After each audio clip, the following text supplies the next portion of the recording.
Welcome to the Joy Lab podcast, where we help you uncover and foster your most joyful self. Your hosts, Dr. Henry Emmons and Dr. Amy Prasek, bring you the ideal mix of soulful and scientifically sound tools to spark your joy, even when it feels dark.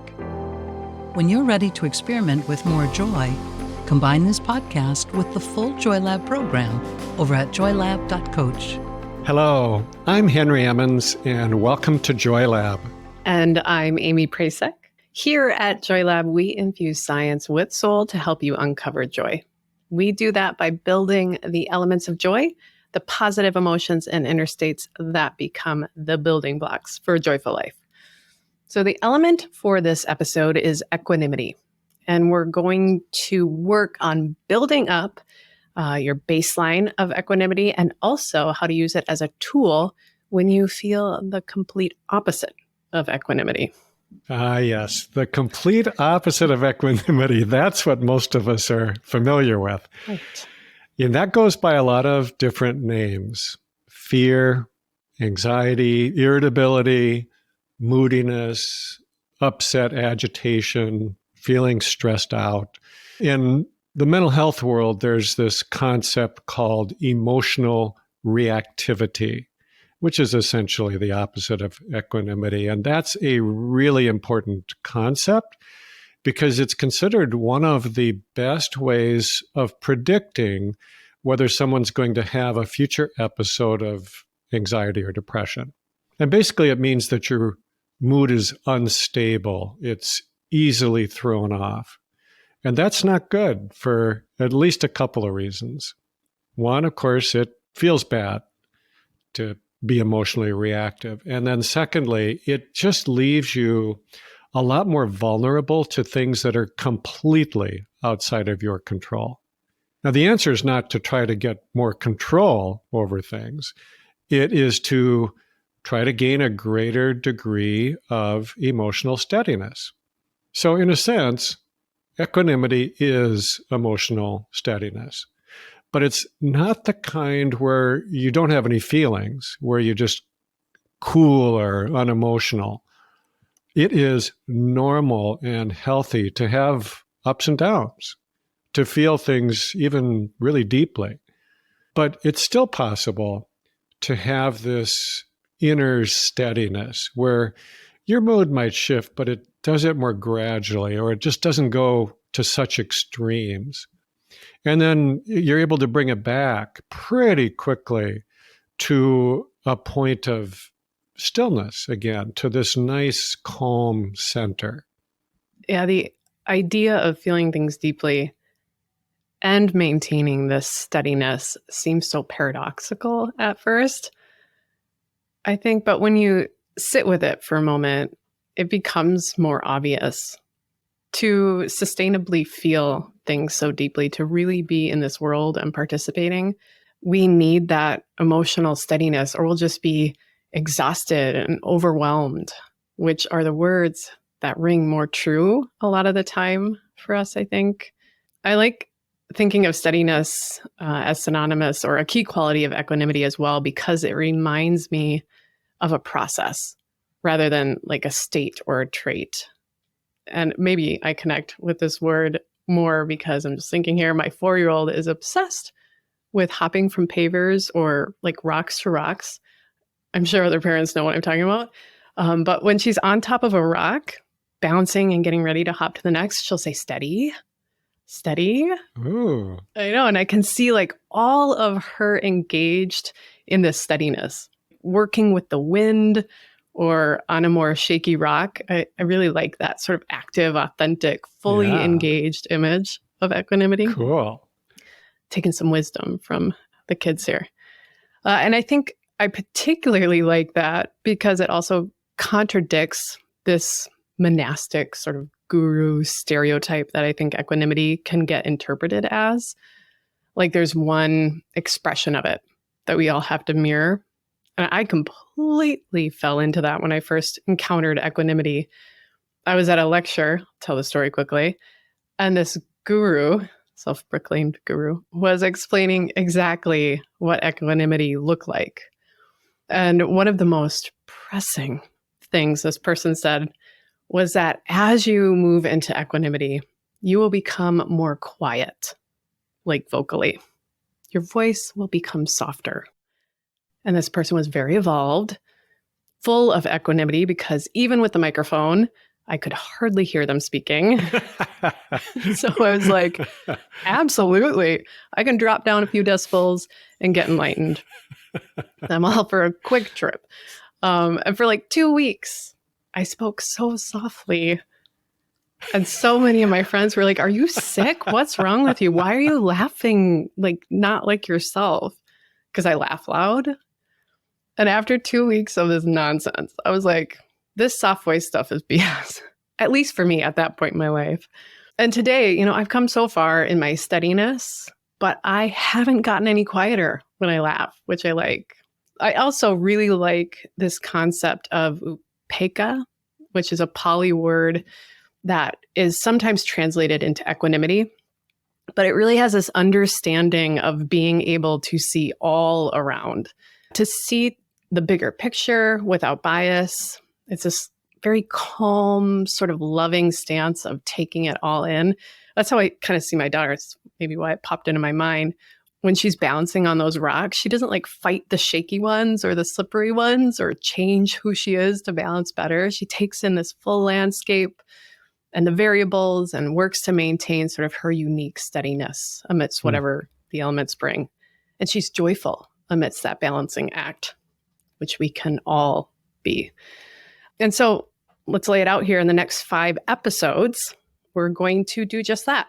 In this episode, we'll talk about building our equanimity foundation up through grounding strategies and the practice of non-attachment.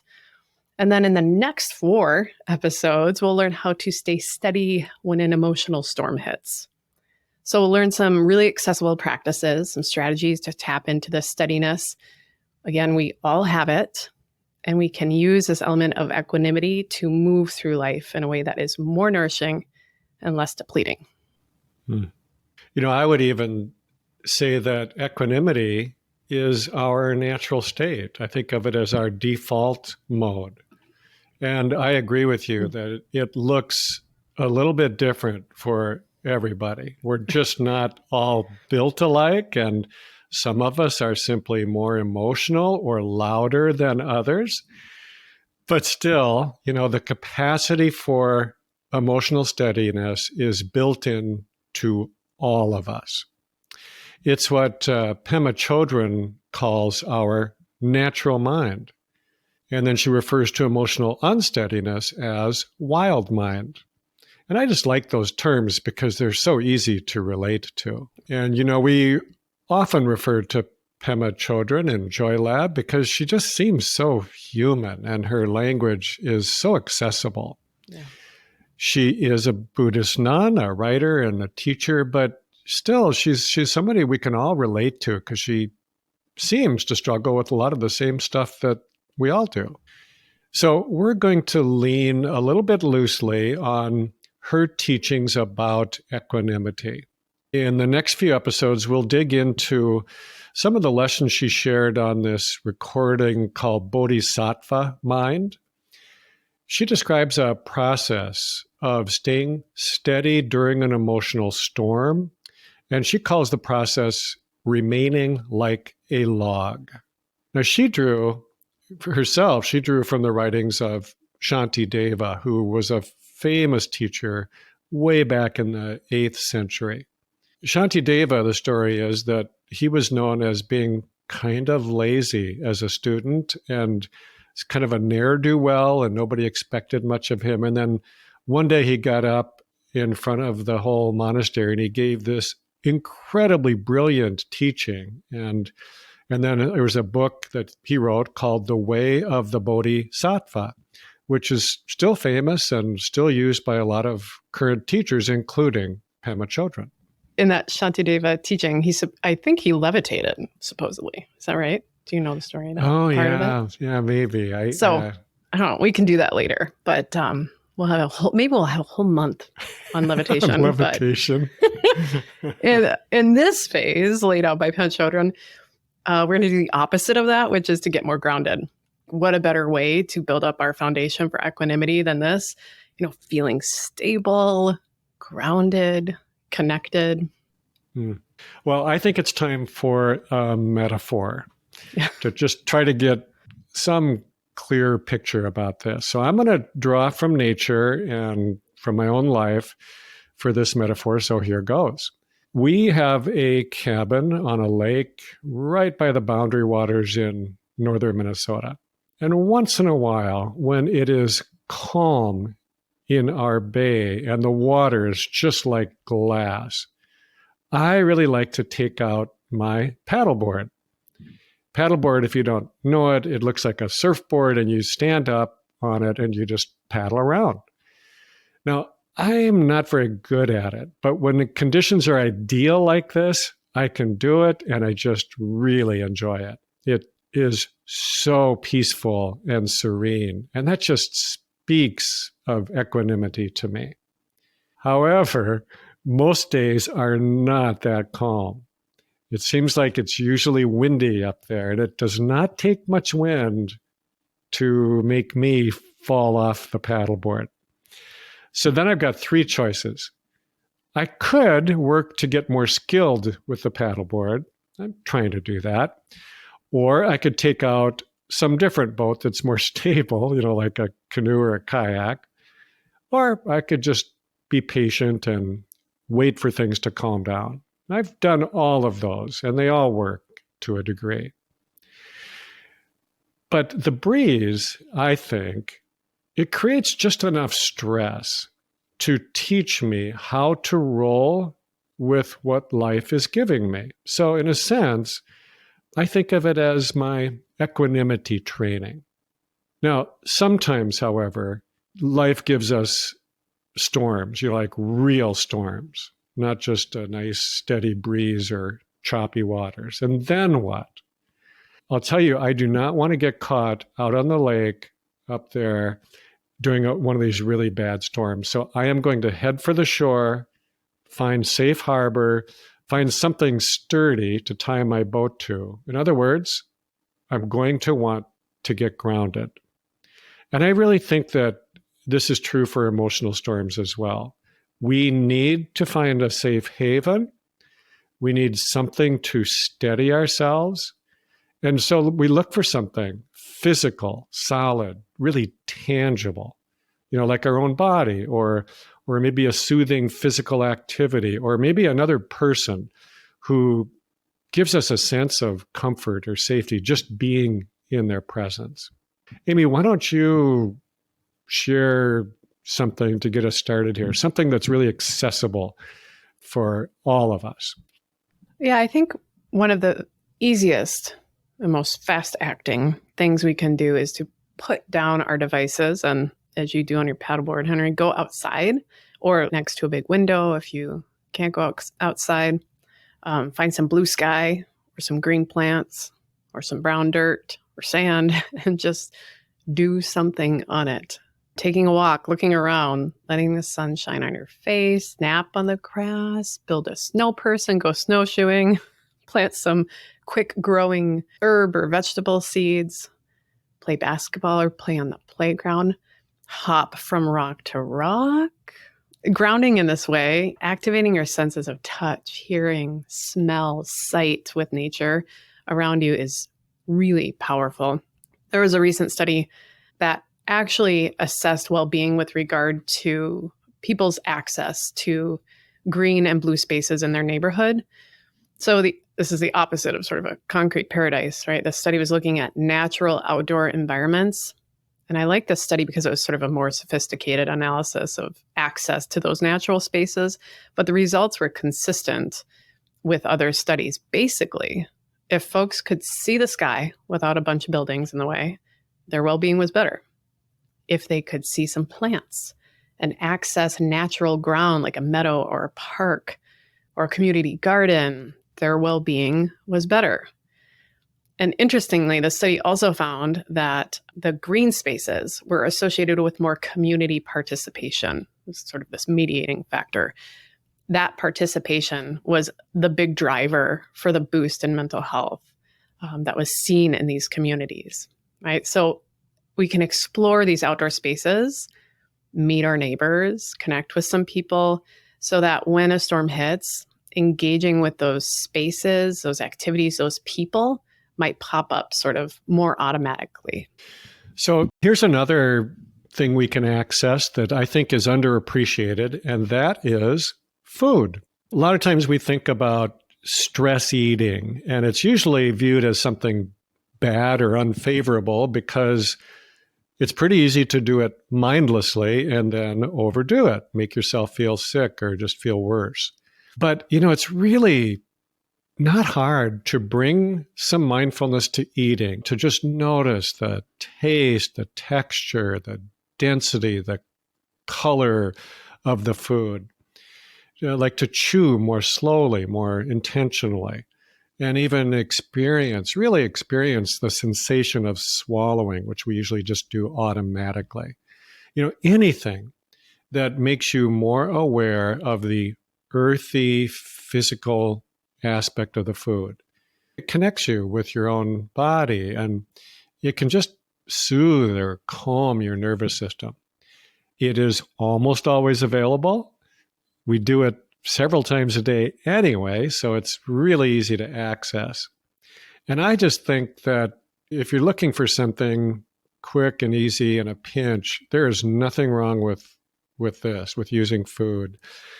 However, I'd add that it is a really good idea to do a little bit of practicing mindful eating before you get really stressed, so that you know something about how to do it when you really need it. I think that's such a helpful shift in perspective. I used to make bread when I felt anxious. I want to start doing that again. It was this sort of kneading, the rising, the smells. The whole process was something that filled me up. And it's harder to eat mindlessly, something that you just spent like 4 hours making. Like, I'll have a fat slice of my hard work and savor every bite. So there's like cooking in there too that it could add, I think, the sort of that whole process. Maybe 2 more quick grounding ideas folks can consider are body awareness meditations and connecting with animals. So we've got a great body awareness meditation in episode 34. I also really like something called progressive muscle relaxation, which is in that sort of body awareness genre. It's just kind of, simply laying on the ground and engaging and releasing muscles sort of bit by bit, top to bottom, head to toe, with some deep breathing. I'll link to a practice in the show notes as well. And so connecting with animals too is something I think that's often overlooked and can be really helpful. A pet that you might have, like there's a lot of great research on simply sitting next to or having a pet on your lap and petting an animal, setting up a bird feeder and watching the birds, planting a butterfly or bee garden and watching them when they arrive, helping out at a rescue or riding a horse, giving a pig a belly rub. I did this 2 weeks ago and it filled my soul. Really? I did. I have not given a pig a belly rub. I bet a lot of people could say that. It is worth it to go out of your way to find a pig and give it a belly rub. It's like this slow, wonderful grunt of just like bliss. And I mean, you can't get much more grounded than a pig, I feel like. And I know y'all are going to laugh at me. I don't care, but I also love to have my chickens sit on my lap. It's just like a regular barnyard equanimity practice here. But it can be super calming for your nervous system. There was actually a therapy chicken. Henry and I used to be part of an organization that had a therapy chicken named Woodstock. I am not crazy for thinking this, but a chicken napping on your lap can just be more powerful than a Xanax, in my opinion. And I will run that study. Pig belly rubs, chicken on your lap against the comparator of Xanax. Wow. Well, it's great to have chickens, pigs, wild animals around, but it's also great to pick 2 or 3 grounding strategies to have in your toolkit that you can pull out whenever you need them. Accessible, realistic, yeah. Yeah, and think about them ahead of time. Yes. so that you got a couple of go-to things, so you don't even have to think about it when you're in the midst of it. So I want to shift and talk about something a lot more subtle, but it's something else we can do to prepare for these emotional storms. I want to introduce it by describing this old cartoon from the New Yorker. A lot of people have probably seen or heard this described. So the cartoon has 3 little fish swimming just below the surface of the water, and there's this large fish hook that's floating just above them. So one of the fish says to the others, "The secret is non-attachment." So this is not close to being as simple to do as grounding, because it brings us into the territory of the mind rather than the body, and the mind is just trickier. But the advice, I think, is really solid, and we would save ourselves a ton of pain by not taking the emotional hook in the first place. Or if we have taken it, to notice immediately and do what we can to try to unhook it from ourselves. So this requires a certain degree of inner stillness or equanimity. It doesn't actually require you to do anything. However, it's really more about doing nothing or just not reacting when you have the urge to react. So I want to mention just briefly the ways that we typically get hooked, because if we know what our vulnerabilities are, we have a better sense of what to watch out for. So there are 3 classic patterns that are known as forms of attachment. They're called grasping, aversion, and mindlessness. Grasping is when we want more of something that we find pleasant or familiar. Aversion is when we want to push away something that we find unpleasant or unfamiliar. And mindlessness is just kind of shutting down or becoming confused by something that we just find overwhelming. It's too much. So non-attachment would just be to stay present, noticing that we are about to go down one of these rabbit holes, and then trying to just not react to it. This is very hard to do, and it does require practice. So we think it's helpful to try to break this process down into smaller steps, and that's what we're going to try to do over these next few episodes. Yeah, those attachments, those of you in the Joy Lab program certainly know them. We spend quite a bit of time practicing with them, but we will get into them more in these podcast episodes, as you said, Henry. So I'll quickly lay out a bit more of what's coming up in the next several episodes so we can get a nice forecast of the storm. So next episode, we'll talk about how to use equanimity and these practices of grounding and non-attachment when we have that initial surge of emotion and all the thoughts rush in, that beginning of a storm. After that, we'll talk about our storylines that start popping up, the ones that keep us stuck in the storm. We'll then look at how this mainly internal process can then take a turn outward, which is where we can really cause some messes. And then in the last episode of this series, we'll talk about what we can do after the storm. Like, this might be FEMA level feeling. You might feel like you screwed up so bad or have gotten swept away and made such a mess. We'll talk about how equanimity can help in that cleanup and moving forward.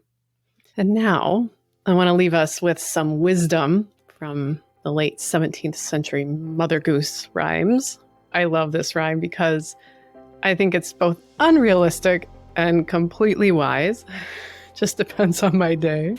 And usually when I feel like that, it's wise and I have something to learn from it. So here it is.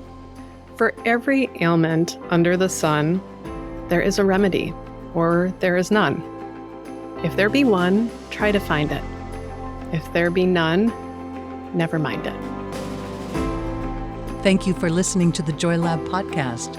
If you enjoyed today's show, Visit joylab.coach to learn more about the full JoyLab program.